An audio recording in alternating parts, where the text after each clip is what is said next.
Reacher Season 2 Episode 4 begins with Reacher, Neagley, Dixon and O'Donnell going through all the information they obtained from the robbery at New Age Technologies. They discuss the possibility of Swan being dirty due to his involvement at New Age.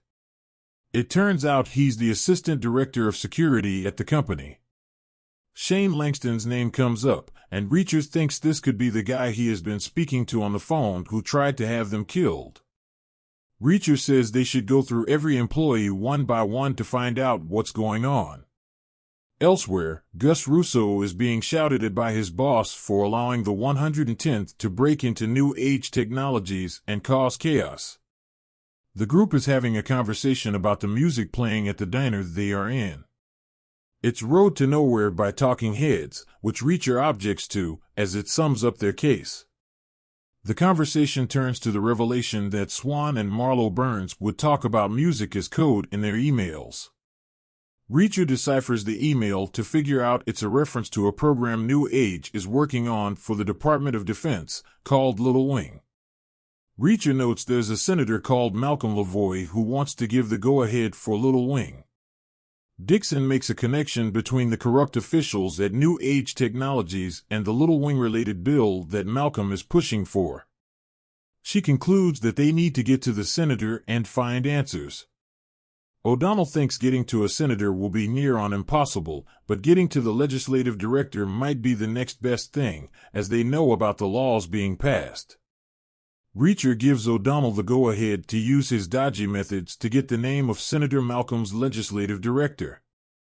Flashback to the 110th seizing a massive amount of heroin during a drug bust, and one of the bags of heroin couldn't be accounted for, and it looked very much like Dixon had stolen it. Back in the present day, Reacher still insists Swan isn't dirty and not involved in whatever is going on at New Age. AM visits Dr. Elzigby to steal his identity and kills him by stabbing him in the neck. The group discovers more about a man called Daniel Boyd, who is Senator Malcolm Lavoie's legislative director. O'Donnell discovers that Boyd will be attending the Symphony in Boston, giving the group the opportunity to question him about the Little Wing project. Reacher answers Russo's call, plays dumb about the New Age break-in, and then proceeds to assign him a task to run background checks on all of the people working with Shane Langston. He then tells him he's off to the Boston Symphony and hangs up. Neagley and Dixon check in on Marlo Burns at her home, but nobody is there, and it appears she left in a hurry. It's revealed she has a daughter called Jane.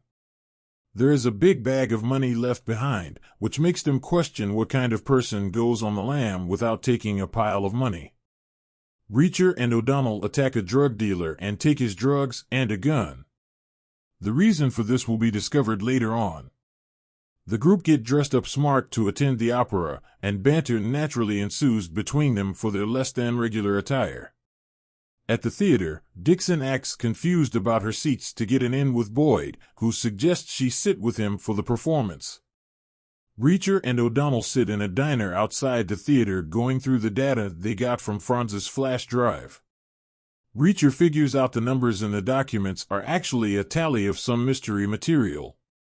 If the ratio is 13 out of 14, then that means that 13 out of 14 units of a certain object have been acquired, etc.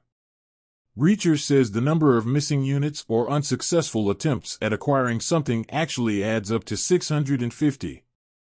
Franz's last words to his girlfriend were, $650, $100,000 each. Franz was pointing at 650 items, each of which was worth $100,000.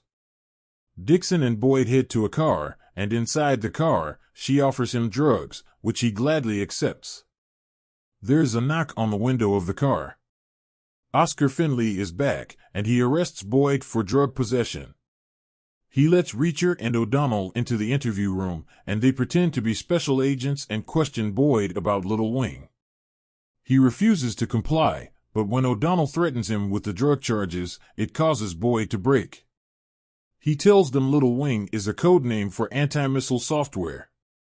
It was originally meant to protect commercial aircraft from attacks, but New Age Technologies got hold of it and made some modifications to it, making it portable and paving the way for anyone to become a surface-to-air missile launcher. Boyd assures them that this technology is in safe hands because New Age is a reputable company. Reacher and Finley part ways with the promise to help each other in the future and keep in touch. Reacher tells Dixon and Neagley to head to Denver and look into New Age Technologies' other office, which Boyd told them about. Reacher and O'Donnell knock on Homeland Security's door and use Reacher's dead brother Joe's connections to get more information on the Department of Defense's connection to New Age Technologies. The episode ends with the group stopping off at a local diner to change out of their smart clothes, but they are attacked by a biker gang and a fight ensues. The group overpowers the much larger biker gang, and Reacher retrieves a phone from one of the bikers' bodies and calls up Shane to inform him he's coming for him. Langston offers to give him whatever it is he wants to back off, to which Reacher says, "I want to throw you out of a helicopter." The episode review.